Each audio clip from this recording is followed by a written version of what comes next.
পহেলগাঁও জঙ্গি হামলার জেরে মঙ্গলবার গভীর রাতে পাক ও অধিকৃত কাশ্মীরে প্রত্যাঘাত করেছে ভারত।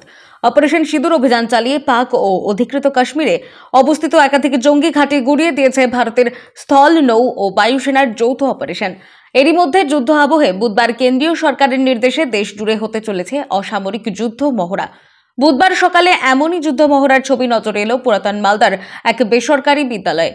সেখানে বিপ্লব ঝা নামে এক প্রাক্তন সেনা জওয়ান বিদ্যালয়ের ছাত্রছাত্রী, শিক্ষক শিক্ষিকা ও অভিভাবক অভিভাবিকাদের যুদ্ধকালীন পরিস্থিতি প্রস্তুতির পাঠ দেয়। এয়ার অ্যাটাক হওয়ার আগে সাইরন বাজবে। আমাদের ভারতের খুব অ্যাডভান্স প্রযুক্তিবিদ্যা আছে।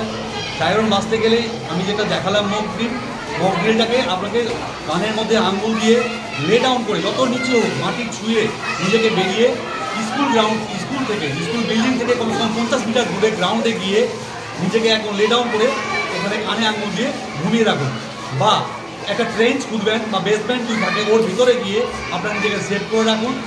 একটা এয়ার অ্যাটাক হতে গেলে যখন একটা মিসাইল ড্রপ করে তো বেশিক্ষণ না, কমসে কম 5 থেকে 10 মিনিট আপনি ওই জায়গাটায় থাকবেন, তারপরে আবার বেরিয়ে নিজের সেফ প্লেসে চলে যাবেন।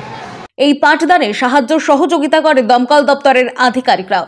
তারা সকলে মিলে বিদ্যালয়ের কচিকাচাদের নিয়ে মক ড্রিল করে। যুদ্ধ বাঁধলে, বিমান হানার সাইরেন বাজলে ওই মুহূর্তে সাধারণ মানুষ কি করণীয় রয়েছে, কিভাবে শত্রুপক্ষের হামলা থেকে নিজেদের রক্ষা করা সম্ভব, কিভাবে নিরাপদ স্থানে থাকতে হবে তা সর্বসমক্ষে তুলে ধরে তারা। মালদা থেকে মাধব কুমার মণ্ডলের রিপোর্ট, টাইমলেস ডেপিকশন নিউজ।